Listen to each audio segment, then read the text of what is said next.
Good morning, Conner. Good morning, Jonah. It's wonderful to see you again. Me too. And what a pleasure it is to have you on our podcast, The Light in Everything, where two humans now, not necessarily priests, but two humans are going to speak about the most important things, hopefully. Well, and let's see if I can introduce you just briefly here before we start with as we always do, with our John Gospel. And you add or subtract if needed. Okay. Conner Habib is a dynamic podcaster with his famous Conner Against Everyone. No.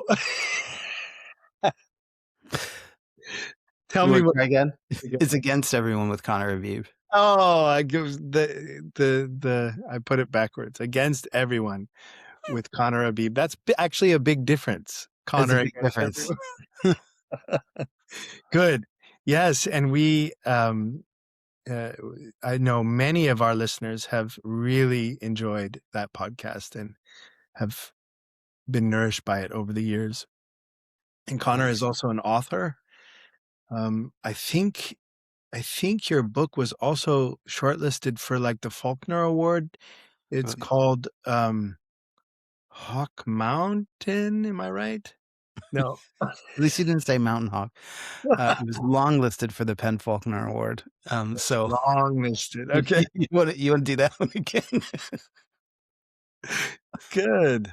But it was your debut, am I right? Yeah. And that's quite a thing to have as your debut novel. Yeah, definitely. A very dynamic and psychologically deep, even traumatic book, but something that is also very valued in the fiction community. And Conner also has written many essays and on topics of all kinds: consciousness, sexuality. And most importantly, Conner is my friend and a wonderful conversation partner. So welcome, Conner. Hi, Jonah. Thank you. So let's begin then, as we always do, with the Gospel of John in chapter 8.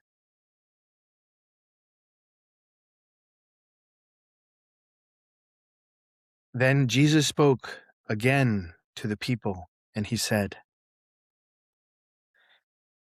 I am the light of the world. Anyone who follows me will not be walking in darkness, but will have the light of life.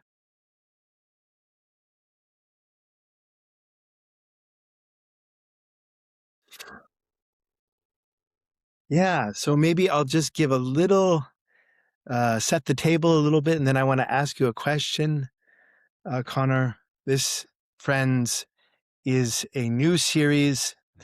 Patrick is taking a little break, and I have decided to open up a new series of interviews with very interesting people, priests and friends, around the topic of spiritual biography, around the topic of how a human heart can relate to Christ today, how you relate to Christ today, and what are the most important things burning in your heart now. Those are kind of the main topics I'm going to cover with 4 individuals over 4 weeks coming. And Conner, you're the first. And so, yeah, with that, I'd actually like to lay a question down before you and just see where you go with it. Okay. Here we go. Here we go. I'm so interested in hearing, and I've definitely heard in private conversation aspects of this, but still, I'm sure our listeners are going to be very interested to hear what has been, how can you describe your spiritual journey to where I know you also have a living relationship with Christ? But tell us, how did that unfold? What was the sacred drama that Conner went through in Hmm. that? Yeah.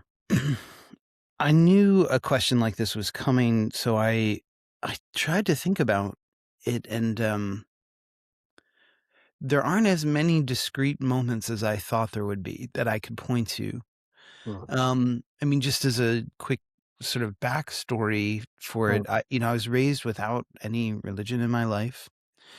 I think maybe you and I talked about this when you were one of the times when you were on my podcast, but I was raised with no religion. My mother was raised by religious fundamentalists, and my father is a Syrian immigrant who it would be sort of hard to reproduce what his, religious life Christian, but just different than a lot of Christianity that was found in the US, although there was a Syrian led church where we grew up. mm, Um, but grew up without any religion and still grew up in small town Pennsylvania where I was surrounded by a lot of religious people. And there was a Catholic school nearby. I didn't know anything about Catholicism. It was as if everybody was living in some different world mm, than me. And I really, and my sister too, I think we just looked at that and thought, what is that? That's so strange to us. It was a foreign land. And I think, nevertheless, I somehow always felt connected to religion. And that had come in so many forms, some of them dark and some of them ritualistic, some of them beautiful, personal, whether it was nature or magic or just looking at art. I was always moved and I never understood why. So I found myself as a child, I mean, I'd be like 8 years old, 9, 10, writing these short essays about God and trying to figure it out. And I mean, how funny. But I was never, I didn't have the experience of being violated by religion as a child either. And so I had to find my own way.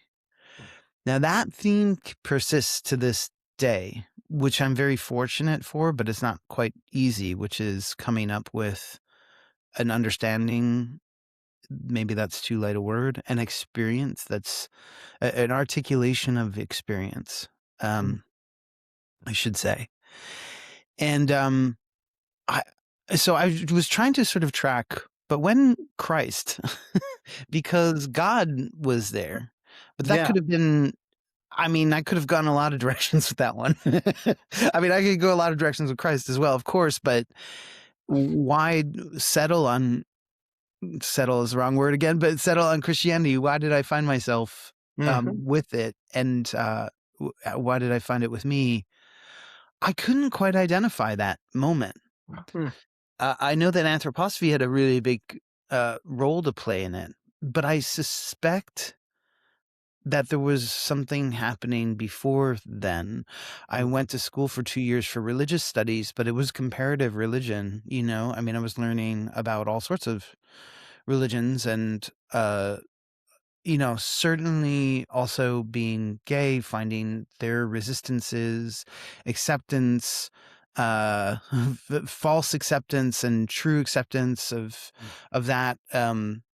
Sometimes the religions that seemed most welcoming to it were actually not, and also vice versa. I'd sometimes find communities of people that were in, religious communities that were, I would be told that they'd be resistant to me, but they weren't at all. So mm, this was all very confusing. There was a mm, lot on the table, and yet somehow still, uh, here I am. mm. Um, so first to say, I don't know. Yeah. But here I am.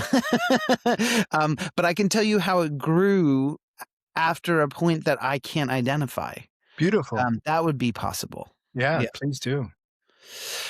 Well, I mean, Maybe for maybe actually first, mm, it strikes me that when you describe yourself as a religious person, even in your exploration of it, um, it strikes me that there's maybe a kind of deeper picture and concept of religion that lives in you that maybe the normal person would understand.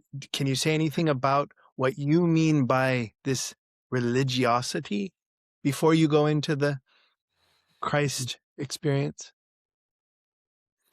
that's a great question. I mean, I think one of them was metaphysical or ontological, even phenomenological, in the sense that I was trying to understand reality. I Mm, know that I know that trying to understand reality, in some position that was somehow, uh, beyond philosophy, yet interested in it.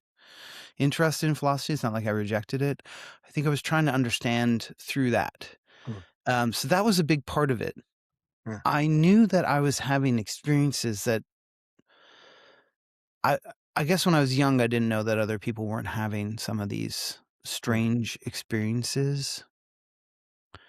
Like, for instance, one that I feel okay talking about, I wouldn't feel okay talking about all of them, but is, looking at the air and being able to see sort of interlinked beings in the air.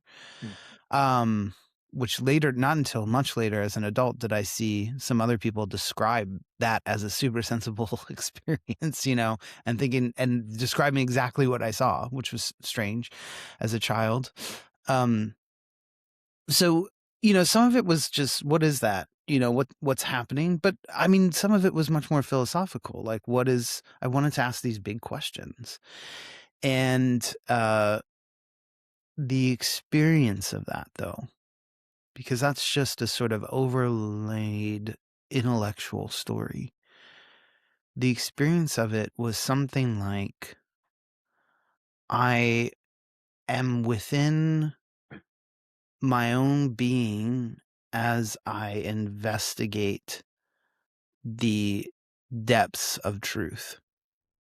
So, you know, the way people are used to hearing that is something like, when you want to learn about yourself, look to the world. When you want to learn about the world, look to yourself. mm, You know, or mm, the anthroposophical way is like, the world is Maya, man, know thyself. mm, So I, that was the experience. There was a depth and a contact with my own being and mm. what I don't mean that in a myopic sense, although I'm sure I did get quite egotistical on the path here and there.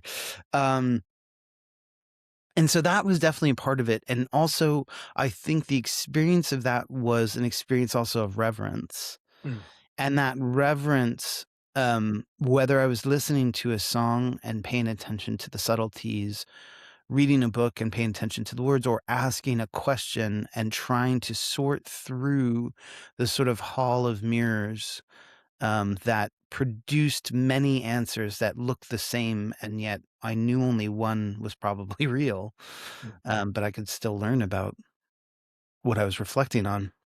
I think that reverence was there, that there mm, was an attentiveness, and that's what it felt like to me, this mm. acute intensity of attentiveness. Mm, Beautiful. thanks. Uh, r- Deep religiosity as acute, reverential attentiveness in exploration. Beautiful. Yeah. Mm. Thank you. A- I felt, I suppose, a love too when Mm, I did that, because I thought,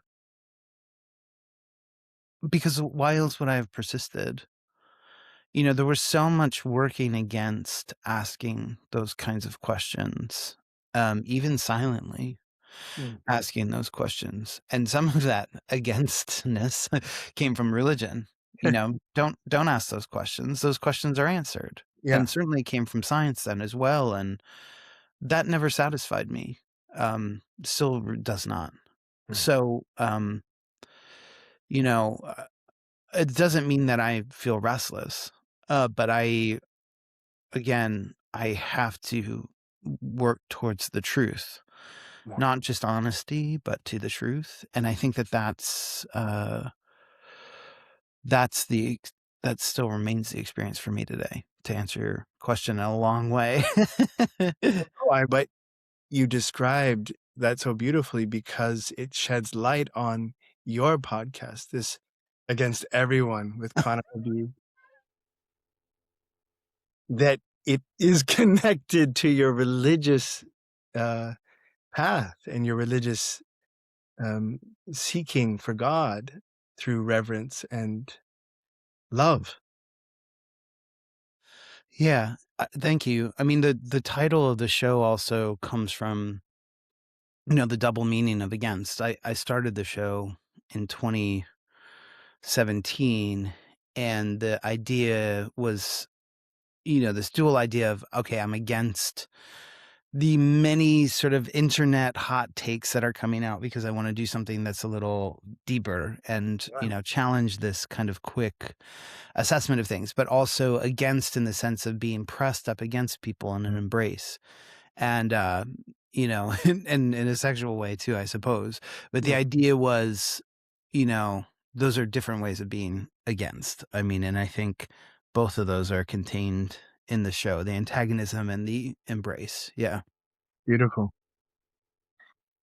Well, thank you for that. Okay, well, then let's go back to my other question, which was that you were about to embark on, which is how did it become connected to a conscious feeling relationship with Christ? Um, Again, I can't quite pinpoint that moment. I Mm, mean, not that it would be a moment for anyone, but I would say I couldn't even tell you how it happened exactly. I can sort of talk around it, which is, and I'm very happy for those people that have like, Christ appears to them in their room, or whatever. Uh, that didn't happen. yeah. Um, I mean, some of these sort of like, uh, the beings of anthroposophy, the sort of, that are Christian, the Archangel Michael, Sophia, these beings were actually more present for me in experiential ways. And I think those also exist in other esoteric traditions that don't forefront Christ so much. So I had to go through some of that as well. Okay, so what is this just I mean, I was never like into the Golden Dawn or whatever, but some of those beings fit into that Mhm. system. They fit into, um, yeah, they fit into all kinds of magical systems, that sort of stuff. And so, but it did have something to do with anthroposophy in the sense that when that reality picture started becoming clearer for me is when I began studying uh, science. First at university with my main mentor, the geoscientist biologist Lynn Margulies, and second at the same time studying Goethean science at the Nature Institute for 3 months.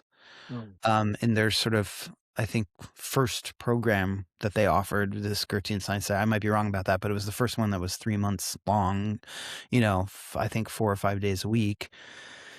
And I didn't really know that much about anthroposophy or uh, anything back then. I mean, I'd heard Rudolf Steiner's name, but it wasn't part of my life. And so when I started studying and I was doing all that together, and I was in a humanities graduate program.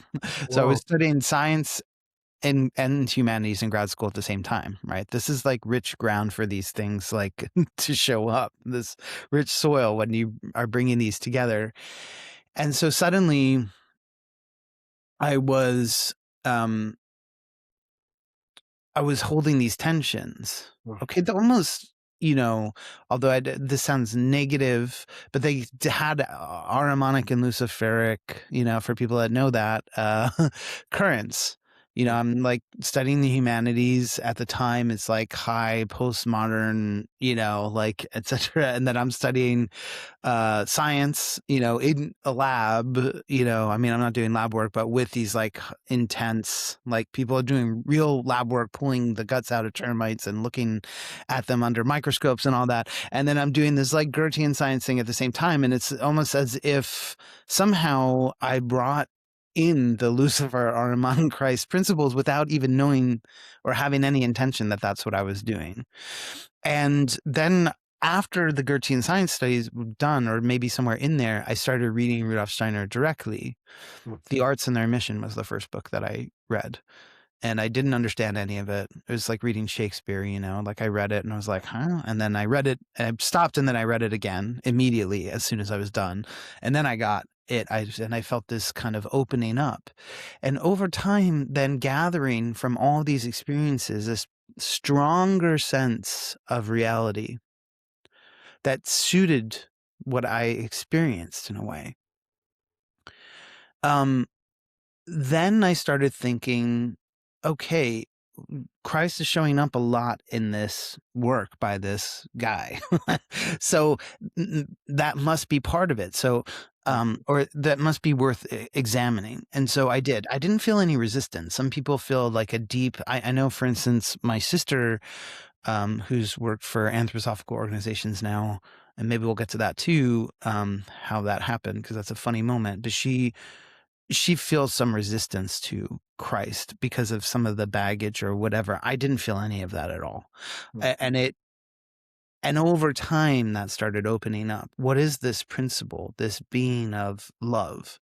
And what does it mean that this is a being, not as I'd felt so unsatisfied by just regarding him as a good person, although that also is necessary.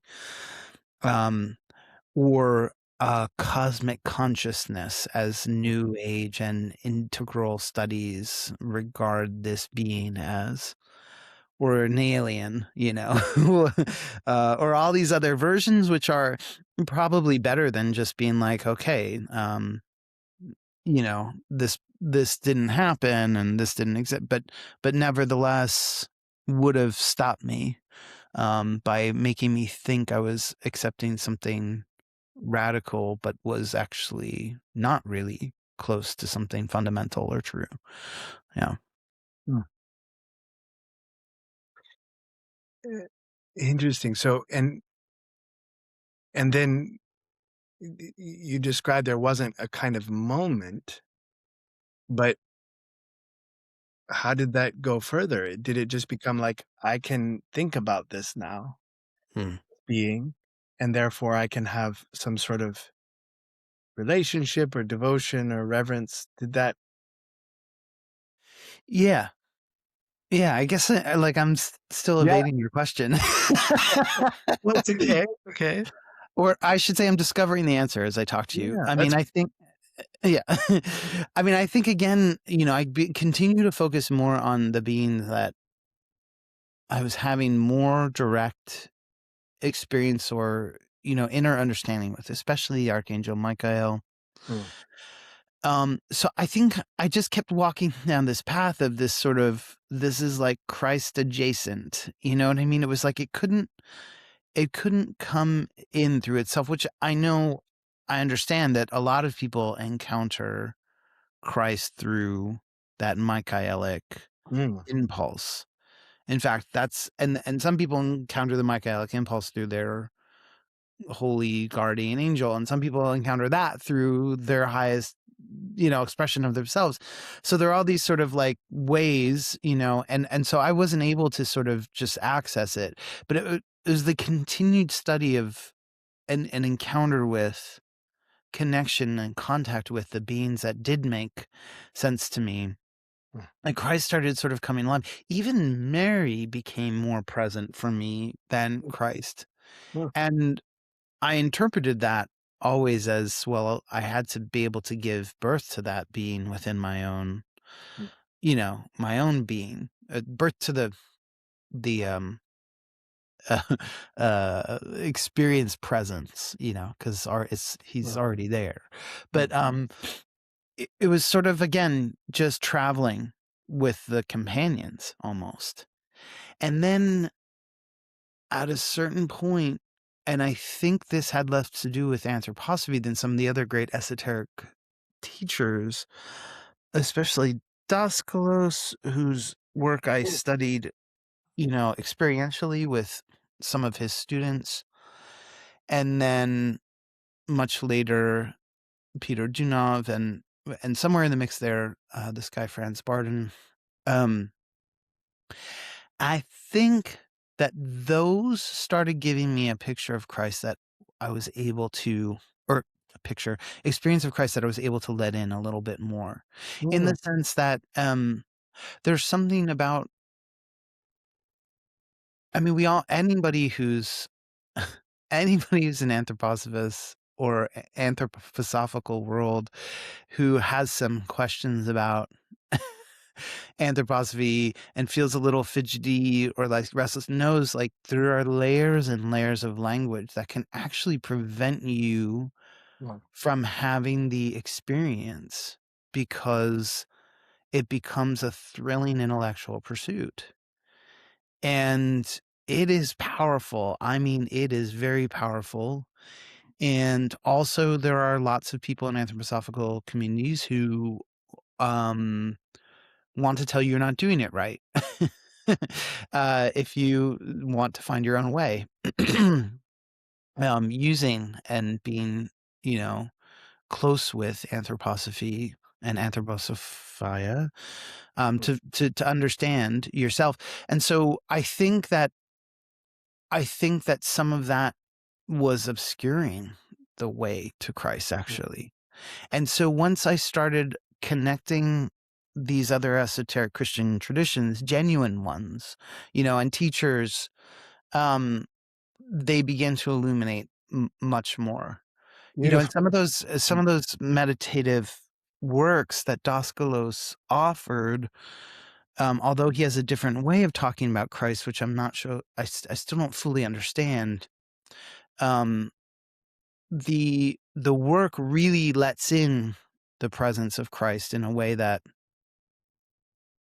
I feel anthroposophy does a little bit Mm, more with Michael, actually. mm. Um, so it was kind of, uh, and I'm not saying that's for everyone, but for me, this became this sort of necessary combination. The practices of Daskalos kind of opened up a way that you could experience more deeply Christ. I think I think seeing how other people worked with Christ, Mm. and the different um the different ways of living with him, you know, in spirit and in soul and body. That, Yeah. of course, too. Yeah. You mentioned the a possible hindrance to developing a relationship with Christ that can be a shadow in the anthroposophical work, which are these different languages and kind of concepts that can be blocking. I wonder. The question arose in me when you mentioned your sister. I wonder if is there any is there anything you share with your sister in terms of her struggles also with what you described as kind of something blocking her from Christ? How would you Mm. have you been fructified in your relationship there with your sister and your journey?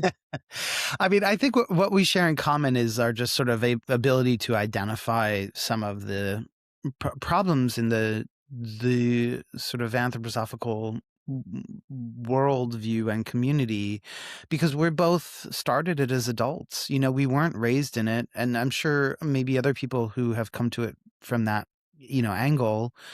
But we both took it seriously. It's not like we listened to some podcast where someone was talking about I mean, I'm not making fun of this, but I am in a way, I suppose, listen to some podcast about raw milk and, then heard about Rudolf Steiner in there and was like, just starts mouthing off about Rudolf Steiner, right? Like these are like, you know, almost like now 20 years for me, but like, decade plus for her. And I think we both were able to commiserate in that regard. Like, there's something, and it's not insular only, it's also corrective. I recently came to sort of understand this as, anthroposophy's enemies had so many enemies when Rudolf Steiner was alive, so many. And that need to defend was vital against actual, in some cases, execution shortly after Steiner's death. And now that remains as this sort of potent presence of the need to correct, to defend, and to sort of hold a kind of sacred regard, which is good, but that becomes overly defensive. I think that still lives in the anthroposophical worldview today. And I think that we've noticed that. I think we notice the ways in which people say, I mean, I'm speaking for her, I probably shouldn't, but we've had many conversations about this. No one knows the way that people say they're experiencing things, and they're just saying it. I mean, in the same way that you could spot it with new age people and, new age people, so condemning, but people who are into new age and people who are like, evangelical Christians or whatever, as if it's said a certain way. Yes, you get a little hit of the experience, of course. Yes, you get to sort of sense it and intuit it, but that it's, being expelled, not digested, And I think we both have noticed a lot of that. And I think also it's important to say that the way in which that happens, I think, in anthroposophy is through a lot of language, not through ecstatic expression, which is like more of a simplicity or, someone doing a sort of convulsive snake handling, experience. But in the same way, someone can work really hard at the gym to have six-pack abs so that when they take their shirt off, they're never naked. Anthroposophy can create a lot of language around things to obscure the connection with something that is, deeply obscure the fact, or make people think that they're in touch with truth when in fact they're concealing it from others. Now that's not I want to be clear and say that that's not a full sort of, obviously I'm very connected to anthroposophy and to Christ and Rudolf Steiner and all of that. So it's not like a across the board thing, but you asked what we had noticed and what we had seen, in common. And I want to be, honest about it. Well, I actually also think it's very important. And I think to describe the shadow of something, an organization or a being, is certainly not to make it all about that. But I also find it very important to describe the shadow of our movement. And I also can really see what you see as what I would say is um, a kind of culture and tendency, a kind of habitual reaction to defensiveness in trying to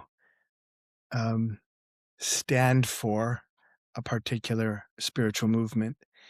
And I would call it a kind of penchant or obsession with the intellect and the intellectual construction of concepts in order to protect the nakedness of my actual lived experience. I think that we need to own those tendencies in our movement. I think that it is well described. Mhm. I know I said it a little differently than you, but No, I mean, I like the way you put it, and I think bringing warmth and love to the intellect was a huge part of, obviously, what anthroposophy's, mm, you know, mission was in Europe, for sure, mm, and I think meaning bringing love and awakening Christ within thinking, and therefore thoughts, as a result, ultimately, in objects, the sort of object form of thinking, or object product of thinking.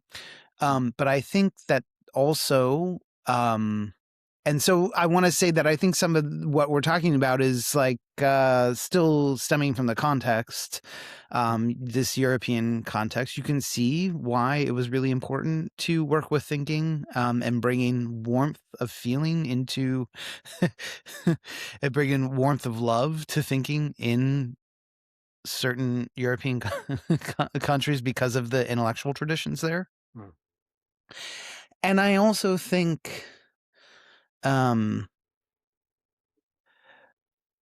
yeah, I also think that there's this way in which people become liberated by anthroposophy and misinterpret the healing presence of liberation, uh, as the stopping point.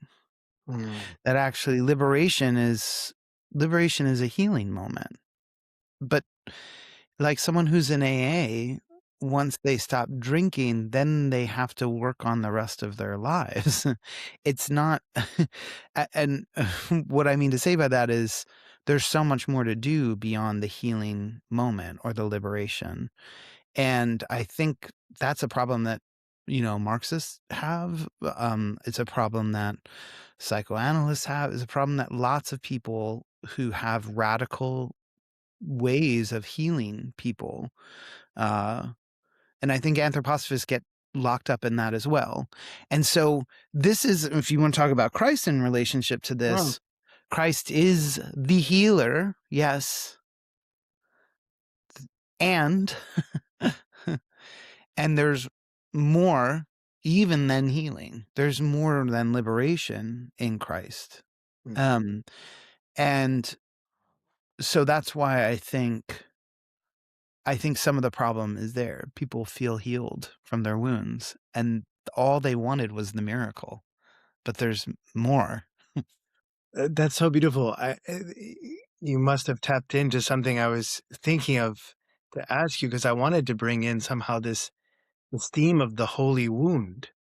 Mm, And I know also, I mean, I haven't read your book fully, but I know your book deals with trauma in a particular way. And I know also this theme you're talking about where the healing experience is just a kind of starting point. mhm, We deal with that in the seminary with the archetype of the wounded healer and the holy wound, that's actually something that doesn't stop or end. You're never finished with it, but that we're constantly also as priests trying to bring our traumas and our wounds into relationship with grace mhm. in an ongoing way as part of life with God. And it just struck me to ask you, like, how is that for you personally? Because you mentioned your religious life, you didn't have any baggage with religion, you didn't have any trauma, but I know you're a being with a holy wound. Is there anything you can say about that? Yeah, I mean, I think there are a lot of, when I was talking about the healing, the liberation as healing, Mm, that's one way to experience healing. So I should be more expansive in the way I talk because also, you know, So, so there's that shift between getting what you want and becoming whole. The way I compare this is like, it's like Aleister Crowley's, sort of maxim, do what thou wilt shall be the whole of the law, is like an inversion of wilt Right. thou be made whole. Right. Um, you know, what is it, John chapter 5, verse 6. And so this contact with the question of wholeness, there's a liberating presence when we look to truth in the presence of Christ that can become and make healing available to us. Mm. There's also a healing that happens when we realize we are beyond any pain and suffering when we are with Christ and in love. Mm. That I've had the experience of extreme pain, and I've been dealing with some chronic health problems for a few years now, Mm. and going through that journey and going through long periods of time when I experienced the pain as love, I mean really as love, Mm. is a different kind of healing than having the wound healed as if in a miracle, or even experiencing a wholeness, although these all connect to each other. And if you sort of turn, the prism a certain way, you can see it, you Mhm. can see the light coming through. Um, you can see the many different colors Yeah. in these experiences. But I think also, there's also that. There's also the healing that exists beyond healing, um, and the self that exists beyond wounding, um, and knowing that my inner self is never suffering. But Mm. what does that mean? And how am I in touch with that at all times, even when I lose sight of it? Mm. And so, I mean, I think to sort of answer your question about the wound or trauma or whatever, yeah, well, I mean, we're always getting pulled back into the world. Mm. Um, we're always getting pulled back into our own karma and the karma of the world. Mm. And, you know, as you and I and Patrick have talked about before, who has overcome the world and how are we with that has overcome even the even the world's karma, which is so beyond something that I can I mean, it's so hard for me to get in touch with that, and yet I do experience it sometimes, interestingly enough. Mm. And I think everybody probably has a Mhm. placid experience of the world, even when things are horrifying, from time to time. Now, that's given a lot of times. It's not woken up by our own, uh, striving, but still. Mm. I don't know if I've answered your question, though. I think maybe I've moved away from it. Well, it's interesting what you said, because what awakens in my heart, and I want to just ask you again in a different way from what you said, when you first started speaking about the pain, your pain in your health crisis is actually becoming a kind of window through which you could experience love. And it kind of transmuted, that's what I understood, transmuted into love. Mm, It reminds me of Paul in his 2 Corinthians chapter 12, where he's got this thorn, he's got this wound, and it won't go away, but he starts to experience Christ's grace through it. mm, And then on the other hand, I experienced you speaking about a kind of overcoming of the world through Christ's word, but it had a more transcendent character, like I'm actually not suffering. mhm. There's like, it seems to me there's a tension between the transcendent reality and Yeah. the suffering that is transmuted into love. And I wonder if you can speak to that tension. Well, that's really I mean, that's well spotted. It's also hard to Sure. sort of think through, but,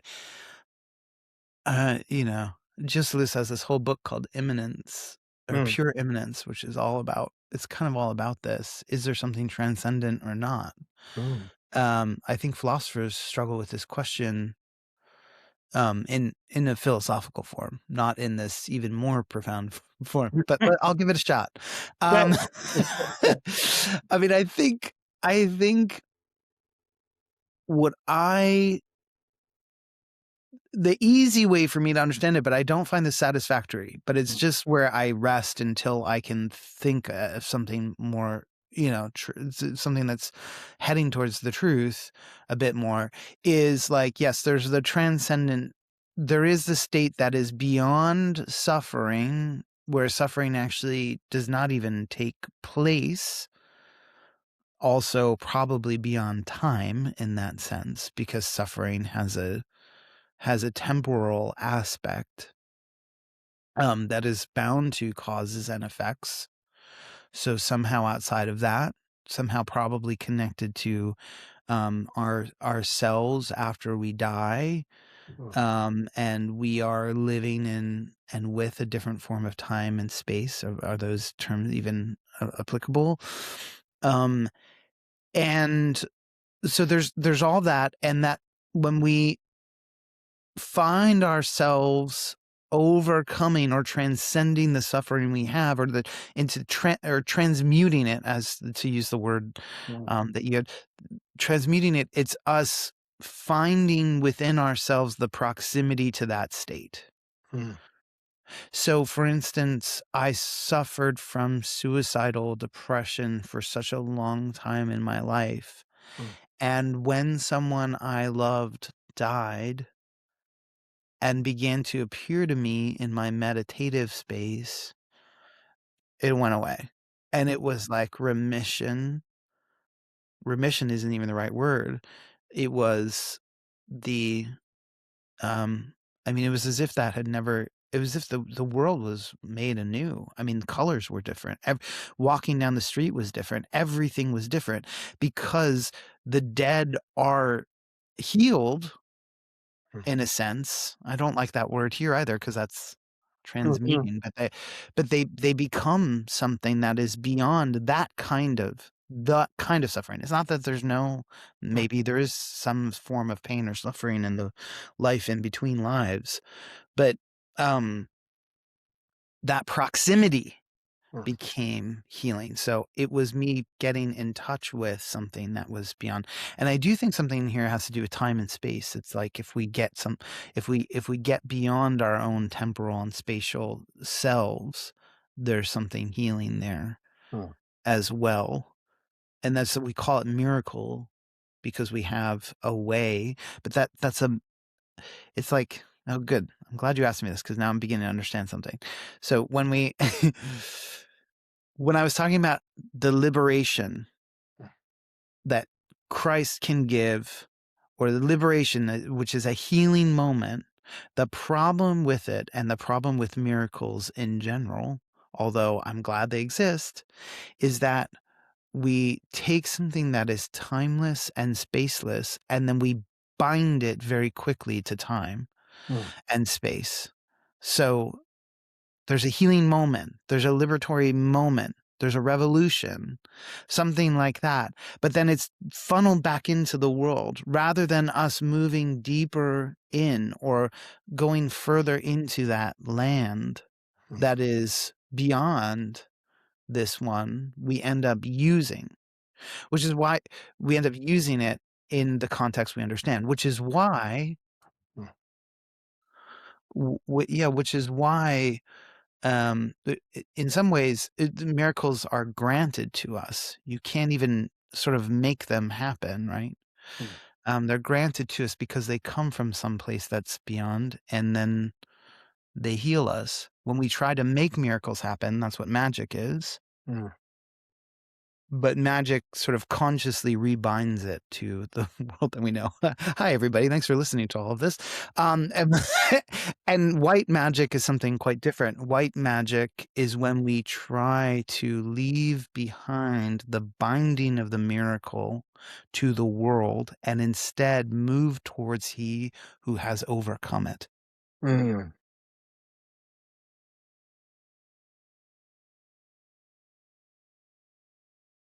beautiful.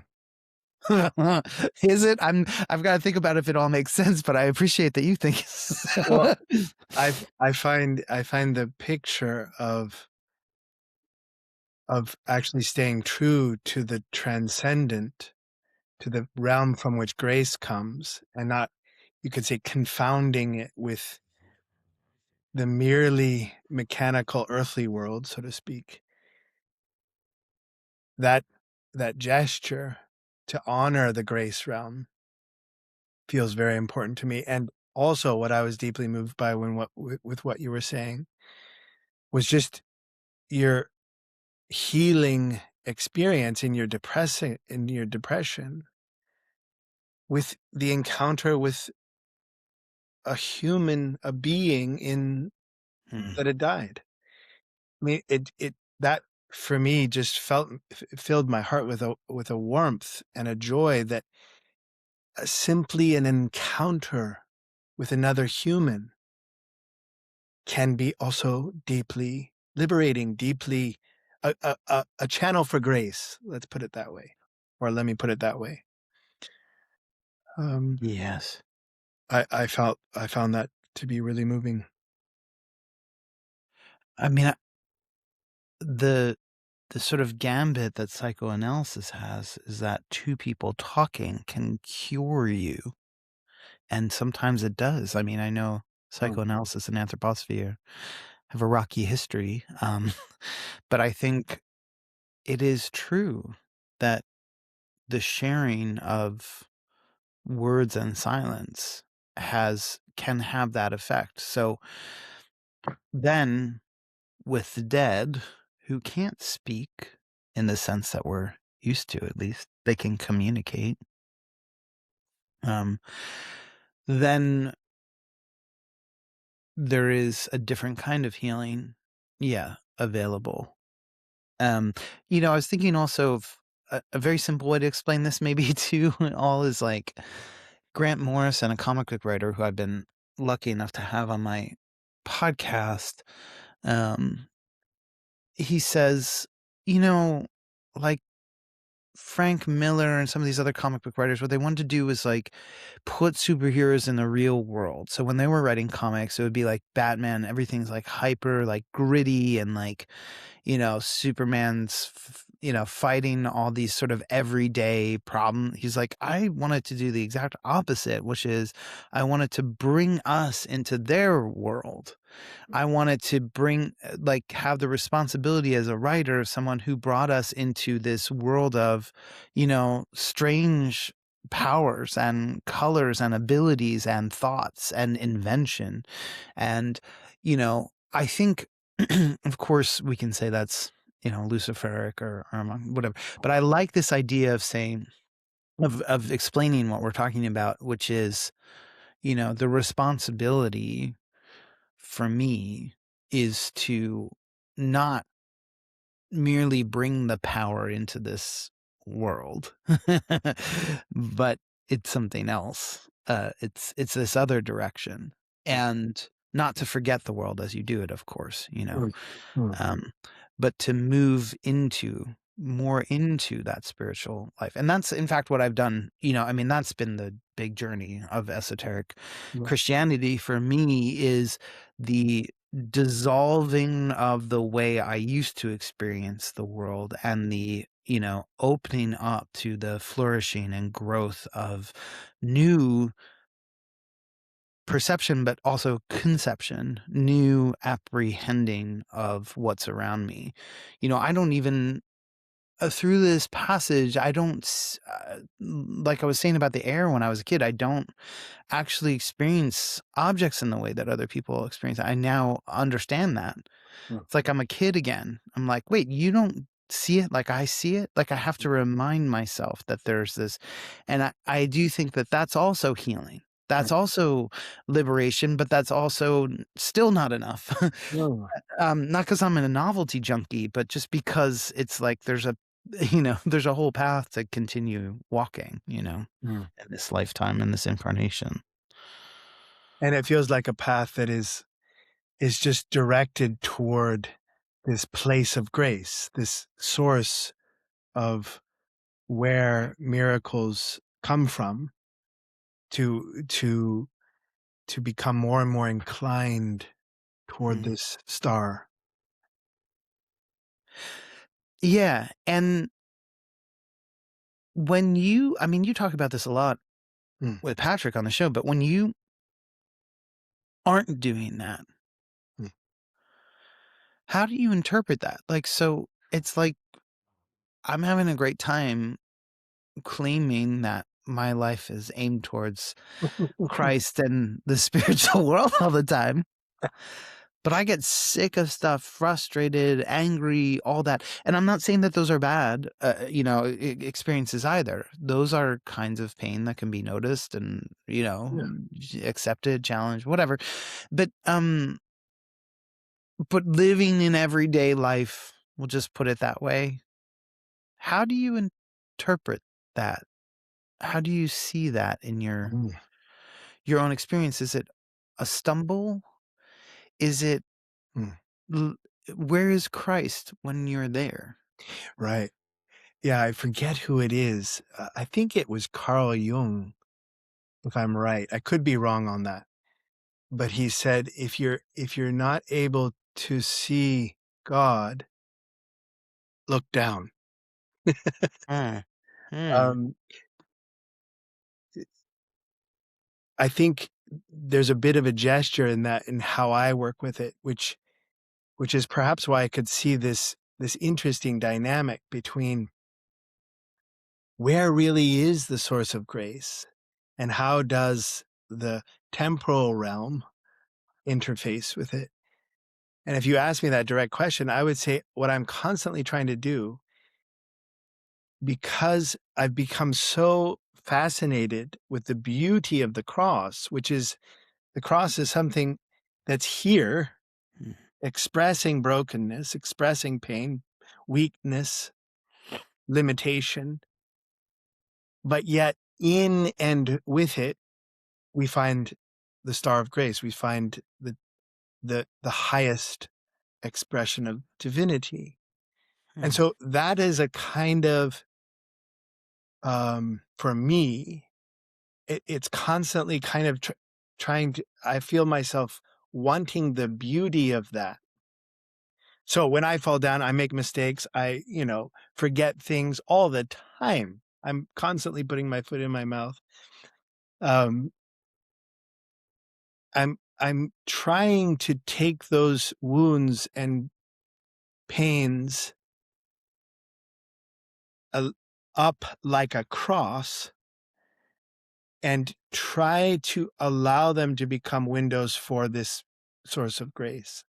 mm, And that's a constant struggle. Because my initial reaction is always, I want to get away from pain. I don't want to be ashamed. I want to defend my. So I'm constantly having to reorientate my heart because, and I've asked myself this many times, why do I do that? Well, because at the end of the day, it's not because of a rule. It's not because I'm a priest. It's because actually I just find it so beautiful. mm. I find the cross so freaking beautiful and so good and so true that I want to just kind of like always see that way and relate to my life that way. Um, so it's like, I Mm, lose my temper with my child this morning. Feel the pain of that, frustration, anger, shame about God, why did I do that again? And ask the Lord to, within that, let me feel his peace and his forgiveness and his love mm. within that reality. That's kind of how I do it. Mm. Yeah, I love that. I mean, it reminds me of Byron Katie a little bit, Hmm. and who really somewhere along the line really also became really powerful teacher for me.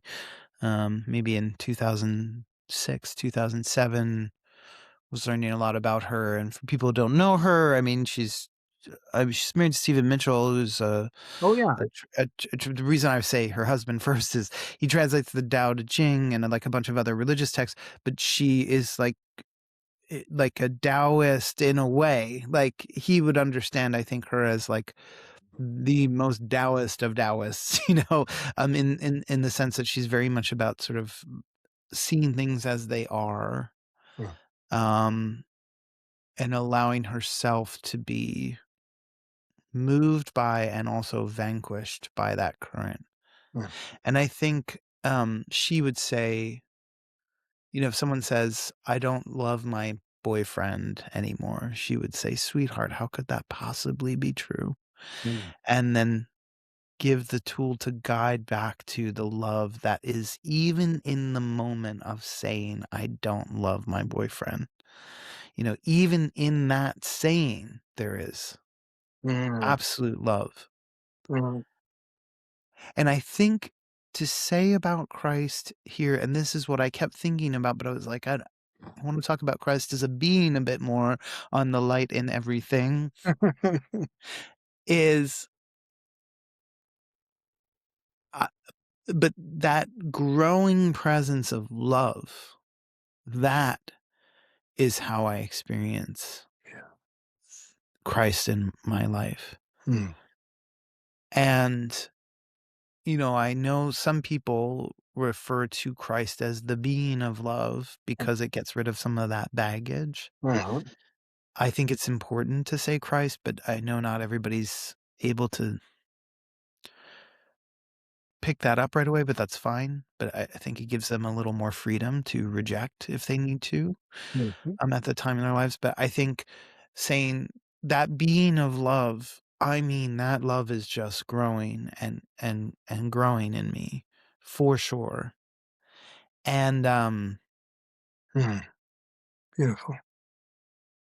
but every time it grows, it touches a boundary, Mm, that I've set up or my karma is set up for just being human, which is very difficult, has set up. So, you understand where the little sort of operation board game holes are in your anatomy. So you're like, oh my gosh, I'm expanding. And then your nose lights up because it's touched some sort of, hard boundary you've put that you didn't know was there in your anatomy.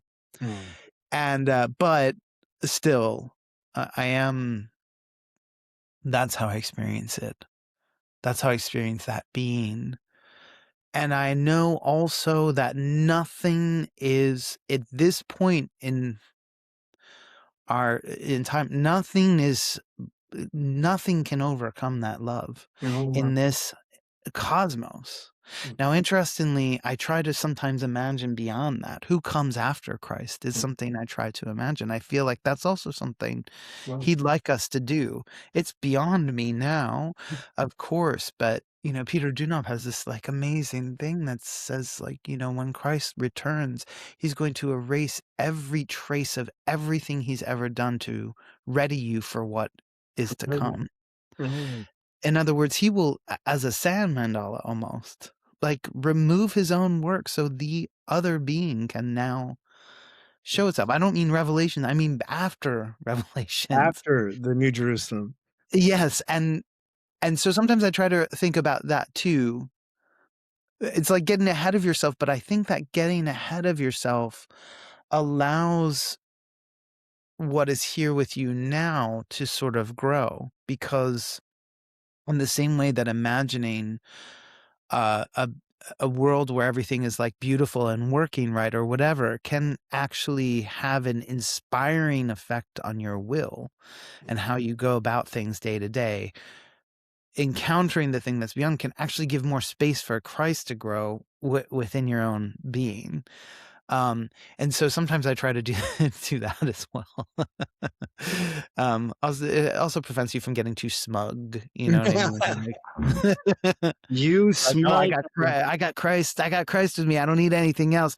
Well, actually, Christ says there's someone after me as well, you know? Yeah. Beautiful. Well, I'm so glad we felt special to have that. Actually, this is really the culmination of my relationship with Christ.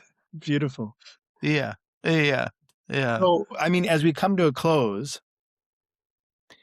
I really just I want to ask each one of the guests, which you're the first for this series. I want to ask, you know, how could you, what would you leave us with in terms of what are you on fire for right now?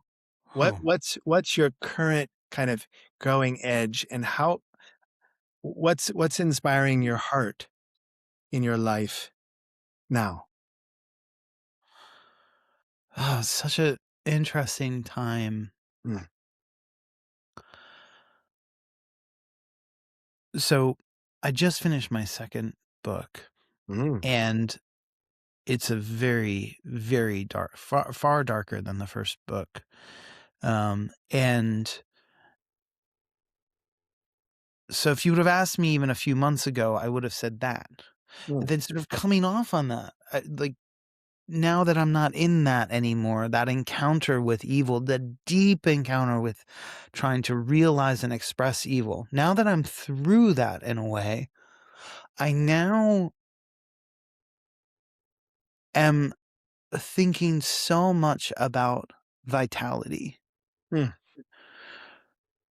This is the principle of this is what am I on fire with? It's like, what is how can vitality become a moral sense?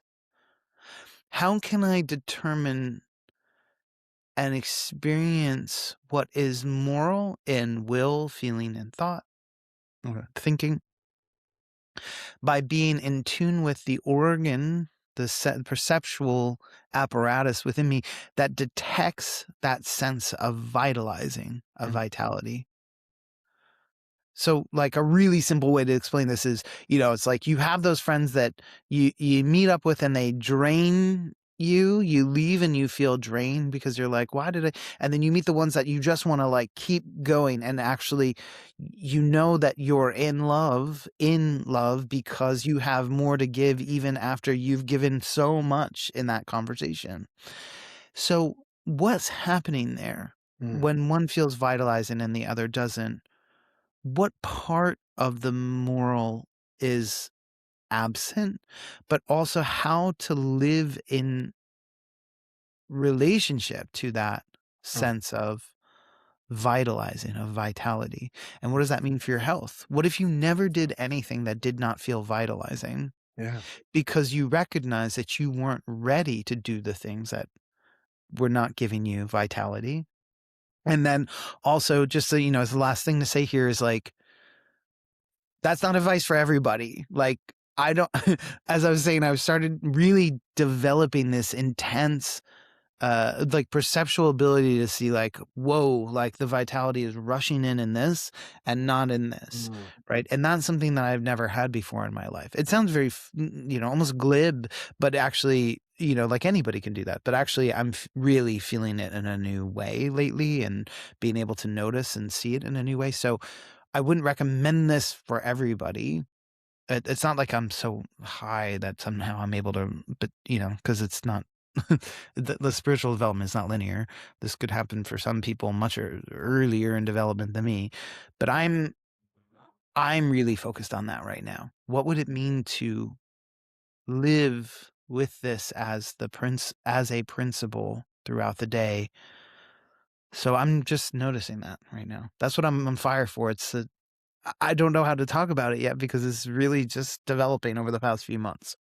I love it though. It feels like so relevant to a time where we're all actually in many ways, I would say most of us that I experience are kind of traversing this burnout uh, Mm. boundary. and it feels like something of what you're saying is perhaps helpful there, medicine. Mm. But what would you say, for the last thing, is there something w w what orientates me then to the vitality? What have you found? Even just the beginning of something. What Like, how orients do I access that Well, I mean, I get like that's why I give this sort of warning. Like, I don't know that it is for everybody to be doing, but I love what you just said, which is like people are just being constantly drained. It's like someone has like cut some sewer grate in all of our being, and it's like just draining all the dirty water through us all the time. I think maybe I would say um the easiest way to say it is like, what you are what where you sense that, and I think most people can sense it somewhere in their lives, Mm, whether it's singing, writing, being a doctor, having sex, gardening, I don't care where it is, like, but there is something about you doing that that becomes medicine for the world. mm, And what we try to do is help in other ways that are completely devitalizing to us. And it's good to pay attention to where you actually have to offer vitality in the very fact that you receive it and you mm, breathe with it as you do. There's something etherically potent in that, right? And so it's like people try to do all kinds of things to help, quote unquote. yeah, I think people should do lots of things to help if they can, but just notice and beautiful. maybe move more into the things that feel vital. But I don't know. Yeah, I really don't like making it a prescription for others, but you're asking, and I'm just trying to trying to offer in response to the question here. yeah, no, but I feel like we all need vitality, and yet you're not prescribing it's not like a dogma. You're saying actually become a scientist. Yes. Look into your own life. Explore your own life. Where are you receiving vital energy? Because if you are, that's filling your cup so you can be an overflowing cup Hmm. for the world. Uh, That's right. that feels like really an important hope or call. Yeah. Yeah. Good. Yeah. Well, Good. Connor, I'm really grateful that you were able to say yes to this and that we had this time. And I feel like I know you deeper in a deeper way. It's really great to talk with you, Jonah, and everybody who's listening to, you know, thanks. I know I'm sort of connected to this, you listeners, but I'm not squarely in the center of the attention. And I really appreciate you staying with us through this conversation. Mm, And Jonah, every time I talk with you, it's like, yes, you're my friend, but I'm talking to a new person because one, I never know what the hell you're gonna say. But two, it really feels like there's so much growth between every conversation. I mean, we don't talk to each other, but it's not like 5 years. It's like it'll be a few months, mm, and then I'll come to you and it's like, well, there's so much alive in you always, mm, and so much that I haven't seen before, and mm. it's just I love having conversations with you. So thank you for Yeah, asking me. yeah. Well, hopefully we can do it again. Thanks. Okay, Connor. Thank you. All right. Bye-bye.